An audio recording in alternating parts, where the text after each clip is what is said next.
Some cases of obesity, diabetes, and cardiovascular diseases, as well as 20% of all cancers, are caused by transcription factors.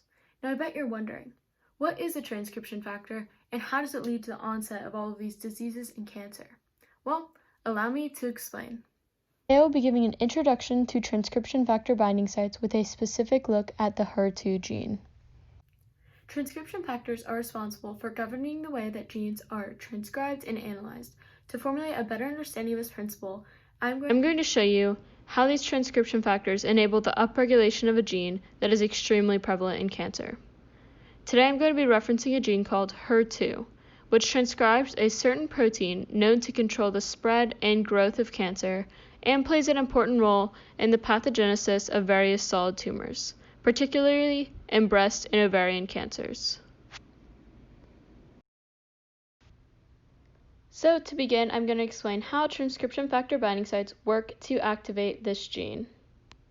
We start with a DNA strand that has two regions included, known as the promoter and the enhancer. The promoter is usually upstream to the gene, while the enhancer is farther away. In order for the activated complex to form, these two regions must be brought together by an elaborate loop.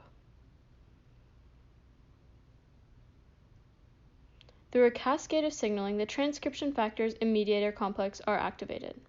This complex is responsible for governing the way that genes are transcribed and RNA polymerase is recruited. Once the DNA opens, the binding proteins, which are the transcription factors and mediator complex, enter to form an activation complex and stabilize the enhancer and promoter regions. This is one of the key components that transcription factors do, is stabilize the DNA for the RNA polymerase to come in. Essentially, they enable the RNA polymerase to do its job. By doing this, they create an enhanced area where you'll see a stronger expression of this HER2 gene. Without these transcription factor binding sites, low levels will be seen. Following this, RNA polymerase is able to come in and read the gene, where it then turns the double-stranded DNA into copies called pre-mRNAs. These pre-mRNAs carry instructions for the building of the HER2 protein.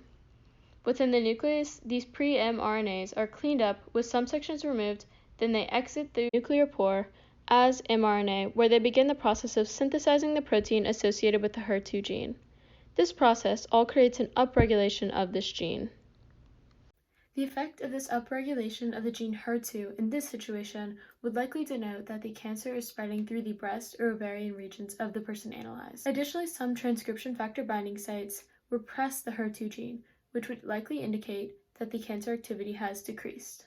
Thanks for watching!